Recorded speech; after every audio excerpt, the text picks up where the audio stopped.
Hello friends, I'm back for another year in the Bible video. This is my last video for the Old Testament. I think it's like 18 or 19 videos through the Old Testament, and this one is on 12 books of the Bible, the most by far that I've done, but it's the 12 minor prophets, so a little bit smaller section of the Bible, but I kind of powered through these. Man, such interesting, full of different ideas. I basically took and I tried to write down a few notes on each book to kind of walk you through my experience, but basically I think I did 2 or 3 traveling trips with my Bible while I was reading the minor prophets, and it was really fun just overall to take the Bible with me and to go to places and to have the Bible and see how it travels. It does, I will say this, I'm 8.5 months through now, and almost 9 months through, and it is showing a little bit of wear. This is a bonded leather Bible. One of the things that happens when you throw it in your bag and you take it with you is it's going to get a little bit beat up, but overall, really holding up well, still nice and soft and floppy, and the pages, a lot of people criticize me for using the Sharpie highlighters at the beginning of the year, but it's really doing well. The Sharpie highlighter is actually kind of running a little bit dry, which is, I guess that shows that I'm using it a lot, but really, really love this Bible, the process of it. The minor prophets, obviously my goal is to read 3 pages a day. The minor prophets, a lot of them are shorter than that. So what I tried to do with each one of these books was read it in one sitting. So if I started one, I finished it, like here I'm looking at Obadiah, it's only a page and a half. So I read Obadiah and Jonah to kind of get through, that sort of thing. So, but all of these I got to read in one sitting, which is really cool. So let's just start at the beginning. Hosea, what a beautiful book. That very peculiar story at the very beginning with chapters 1 through 3, with Hosea and his wife Gomer, and I've always heard this, and I think it rings true. This story of faithfulness, right, and unending love, and even in the midst of wrong, and really as you are seeing the story of the Israelites unfold throughout the whole Old Testament, and then even more so here in the minor prophets, you see this recurring theme of the people rejecting God or disobeying God, turning their backs on God, focusing on other things, and yet God, just like Hosea remains faithful to Gomer, God remains faithful to his people. There are definitely moments of exile, literally. There is consequences for sin, but there's also hope. There's also this faithfulness. And it's here in Hosea you start to get these shades of the Messianic king that's coming, right? Joel and Amos both talk about the day of the Lord, and there's a lot of judgment in here. Again, similar theme, like there's judgment for sin. There's the calling the people out for ignoring God or calling on God and not really meaning it, that sort of thing. But then there's this sliver of hope as well. And I think that's one of the main themes I see throughout the prophetic books and even in the Old Testament as a whole, is like consequences for sin, but God's faithfulness. I'm teaching this class at Belmont about, it's called Understanding the Bible. We're going through the entire Bible, which is a really tough thing to do in 15 weeks with college students, some of whom have never read the Bible before, right? They don't know it very well. But we were talking about, somebody asked, like, did Moses really convince God to not, like, obliterate the Israelites when he was at Mount Sinai and they were making the golden calf? And it's like, man, there's these moments where God is basically, what they deserve, right, is so harsh, and God relents, and he has grace for them. He has mercy on them. You see that played out through the entire story of the people of Israel. Joel and Amos, nonetheless. Obadiah is the shortest book in the Old Testament. Like I said, in my Bible, it starts on one page and it ends on the next. It's very, very small. It's in Edom, in Obadiah, is the descendants of Esau. So it's really like this really short book about judgment on Edom. That really seems to be the only thing. I was like, man, this is really harsh, Obadiah, right? Jonah, one of the most famous stories of the Bible, Jonah and the whale. And it hit me, and I've said this a couple times, like about Daniel and other books, like, it's not really about the whale. That's really not what these 4 chapters of Jonah are about. It literally, the Jonah being swallowed by the fish is like one verse mentioned just once or twice in a much larger narrative that has so many different wrinkles to it. This is one of those ones where I grab the study Bible, grab the commentary, kind of dive into it, because it's just so thick with meaning and purpose. And what I wrote down here it's not about a big fish, but the second thing I wrote down is, it really seems to be about God's love to forgive even the enemies, right?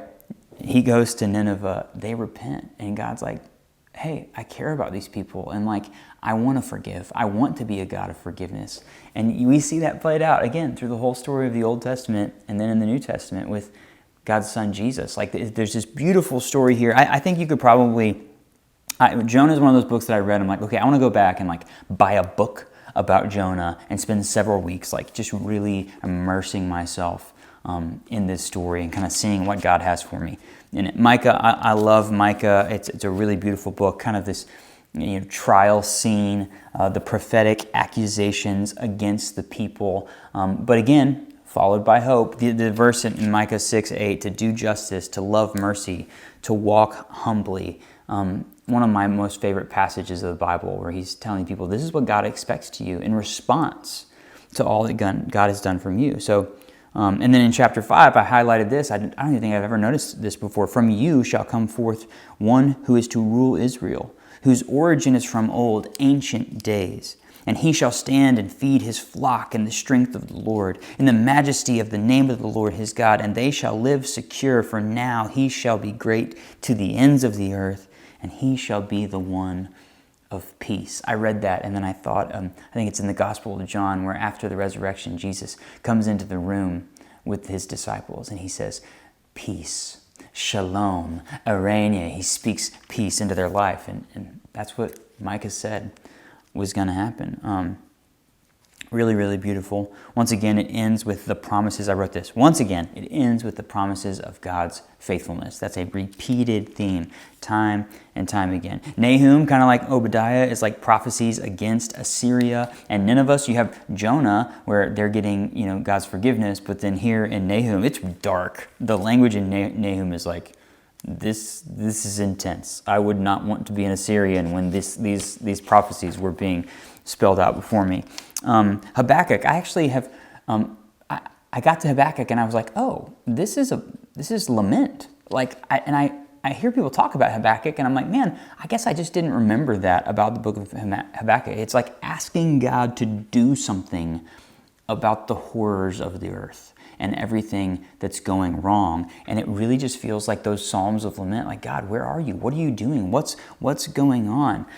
It's here that God says that the righteous will live by faith. That beautiful verse that I think we hear a lot of times, live by faith. It comes from Habakkuk. But once again, a theme throughout Scripture of lament, of crying out to God when we don't understand what's going on and asking God to provide and to show up. So I found that really beautiful. Again, these like little short bursts of going, oh, cool, I'm seeing this. Zephaniah, I wrote again, judgment and hope. That purifying fire is what we find in Zephaniah, which is cool. I think some of these phrases that I was reading in the Minor Prophets, they're in my vocabulary as a Christian, my vernacular, but I didn't realize that this was the source text. These were the source texts from which some of these phrases come, which was really cool to kind of connect with those.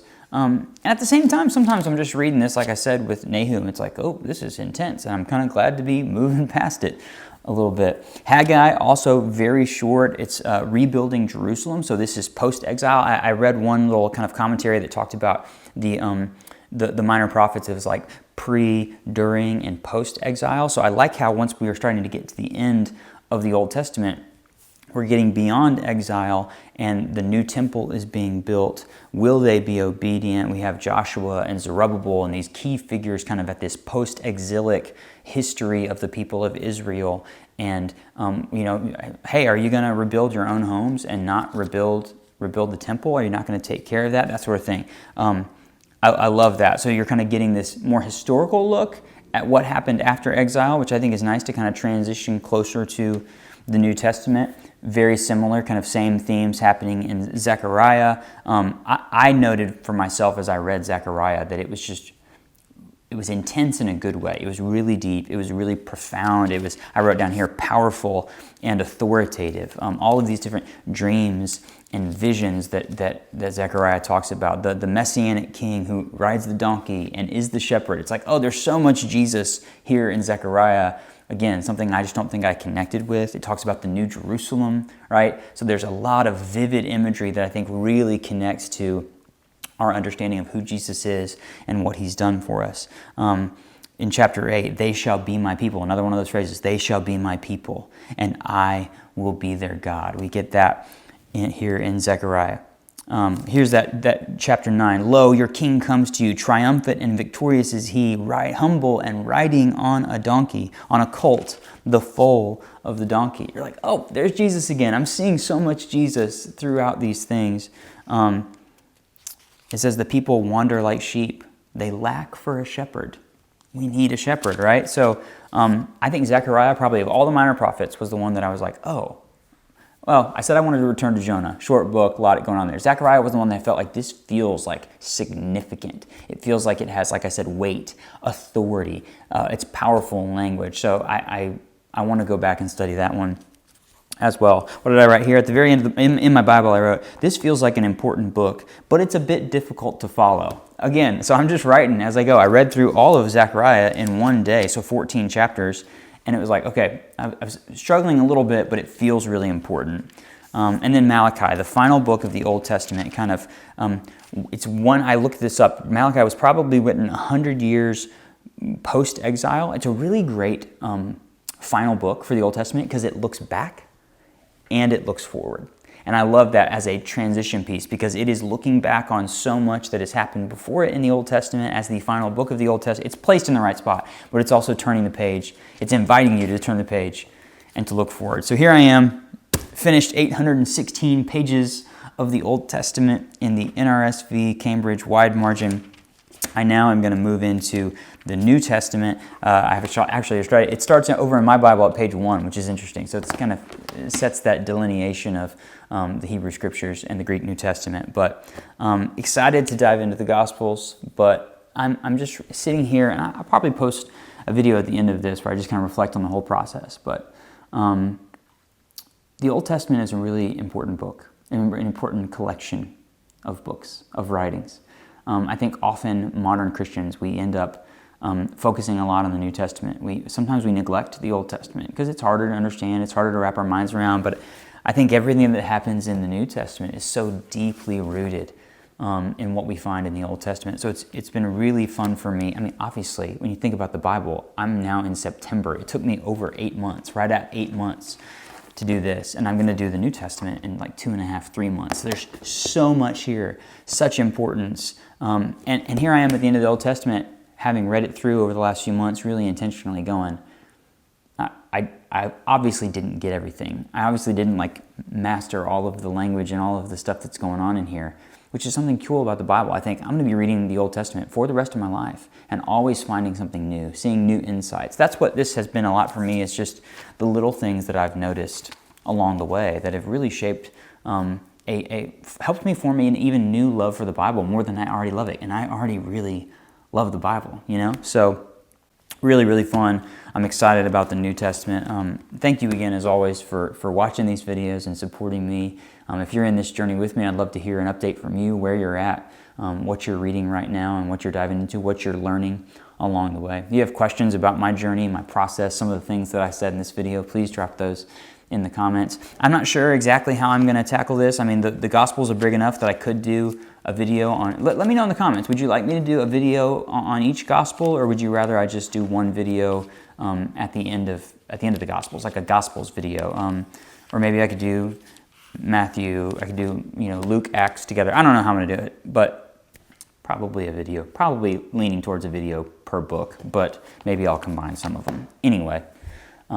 Excited about that. This is so much fun. Again, thanks for the love and encouragement. I'm really, really looking forward to it. I've said that 5 times, so I'm going to end this video. Thanks so much for watching. We'll see you next time.